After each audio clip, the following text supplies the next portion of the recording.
আসসালামু আলাইকুম। নিরপেক্ষ নির্বাচন এবং তত্ত্বাবধায়ক সরকারের জন্য প্রয়োজনীয় সংবিধান সংস্করণ মামলার পক্ষ থেকে স্বাগত। আজকের বিষয় তারেক বিএনপি সরকারের ফাঁদ। জুলাই গণহত্যা কুত্তা বিপ্লবের সময় আওয়ামী লীগের মহাসচিব তিনি যে ফাঁদ পেতেছিলেন জুলাই 34 নামে, জুলাই 34 অর্থাৎ আগস্টের 3 তারিখে তিনি ঢাকা ইউনিভার্সিটির শহীদ মিনারে জনসভা করেছিলেন এবং সেখানে উপস্থিত ছিলেন বিএনপির মির্জা ফখরুল, যাকে বর্তমানে রাষ্ট্রপতি করার জন্য উঠে পড়ে লেগেছে। সেখানে ছিলেন শীর্ষ সন্ত্রাসী শামীম ওসমান, সেখানে ছিলেন আওয়ামী লীগের তখনকার সন্ত্রাসীরা, যারা রাজনীতি করে না শুধু সন্ত্রাসী হয়েছে ভারতের পক্ষে, তারা উপস্থিত ছিলেন। এবং সেখানে আওয়ামী লীগের মহাসচিব কাদের বলেছেন যে হাসিনার পতন হবে এবং সেনাবাহিনী হাসিনার বিরুদ্ধে আছেন। তখন ঢাকা ইউনিভার্সিটির নিরীহ ছাত্রদের ফাঁদে পড়েছেন, যারা চাকরির সমস্যা ছিলেন, যারা হাসিনা সরকারের প্রতি অসন্তুষ্ট ছিলেন, যারা দেশে পরিবর্তন চেয়েছেন, তারা অনেকে তখন মাঠে নামছেন জুলাই 35 অর্থাৎ আগস্টের 4 তারিখে।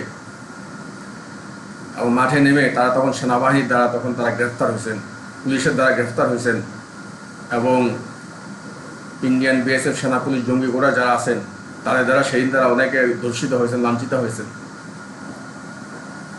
তারপর জুলাই 36 সেই সমস্ত ছাত্রছাত্রীদের কমপক্ষে 2 থেকে 3 হাজার ছাত্রছাত্রীকে হত্যা করা হয়েছে, গুলি করে হত্যা করা হয়েছে, চাকু দিয়ে হত্যা করা হয়েছে, লাশ কুচু করা হয়েছে, 4 টুকরা করা হয়েছে। তারপর তাদেরকে গাঙ্গে ফেলা হয়েছে, দেশের বিভিন্ন গাঙ্গে।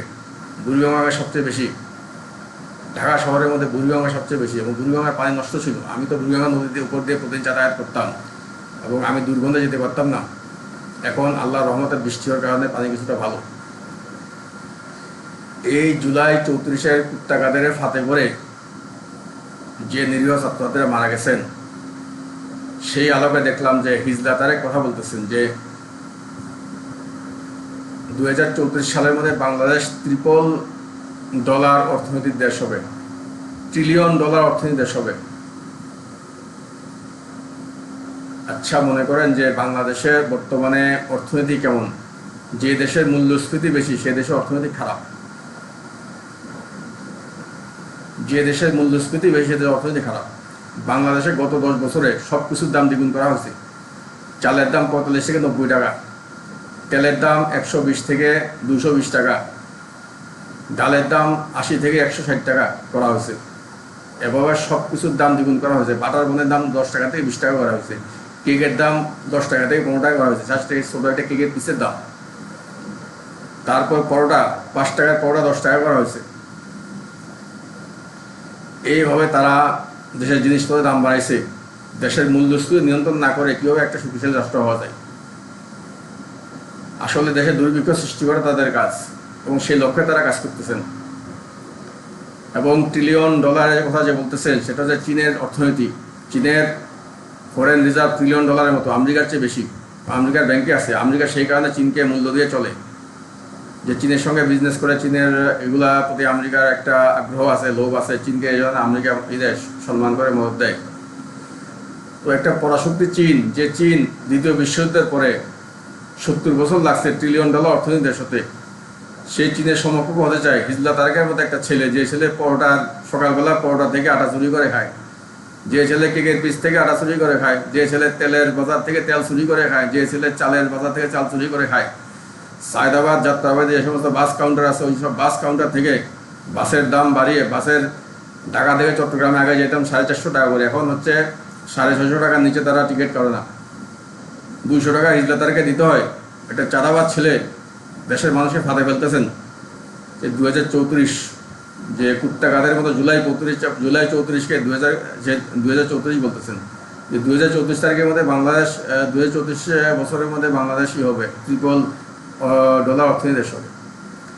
এই তারিখের ফাঁদে যারা পড়বেন তারা কিন্তু দেশে দুর্ভিক্ষ সৃষ্টি হবে। কারণ সেই হচ্ছে গিয়ে একটা অবৈধ সরকার, তার সরকারে কোনো বৈধতা নাই। একটা প্রেসিডেন্ট মাত্র তারা নাটক করে বিদায় করছেন। একটা প্রেসিডেন্টের কোনো দোষ ছিল না, তো সে তো ভালোই ছিল। শাহাবুদ্দিন নির্বাচিত হয়েছেন কীভাবে সেটা আমার ফেসবুকে মোটামুটি বলা আছে।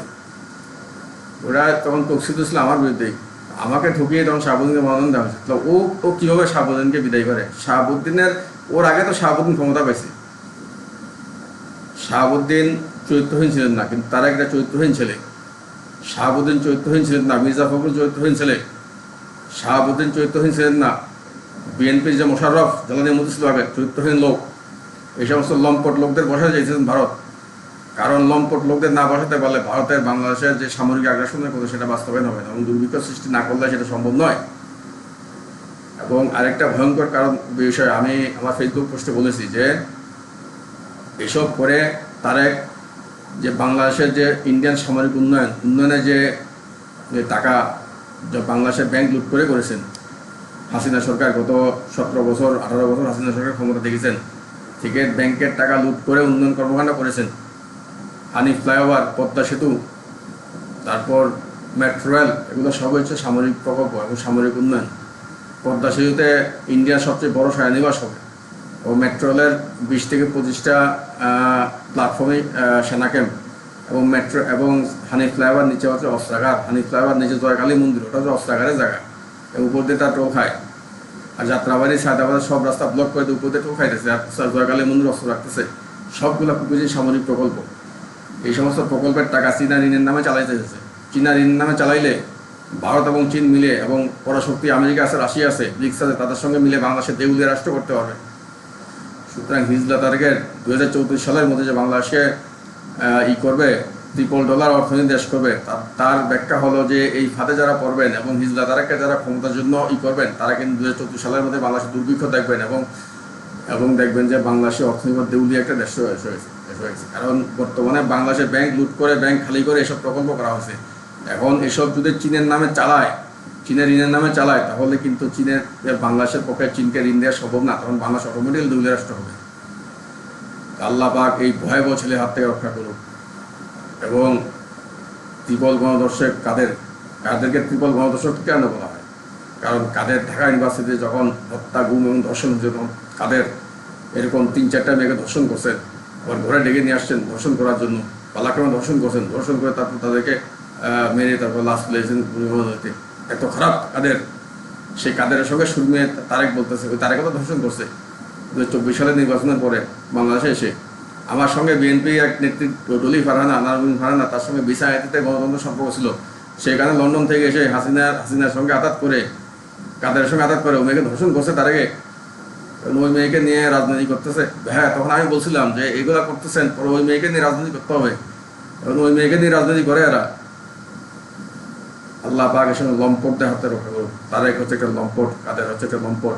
কাদের কথায় করে যেমন ঢাকা ইউনিভার্সিটির ছাত্রছাত্রীরা ফাঁদে পড়ে মারা গেছিল, সেরকম হিজলা তারেকের কথায় ফাঁদে পড়বেন না। ফাঁদে পড়লে কিন্তু দেশ থাকবে না, দুর্ভিক্ষ সৃষ্টি হবে, এবং বাংলাদেশের দেউলিয়া রাষ্ট্র হবে, এবং আল্লাহ পাক এদের গজব থেকে মাফ করতে তৌফিক দান করুন।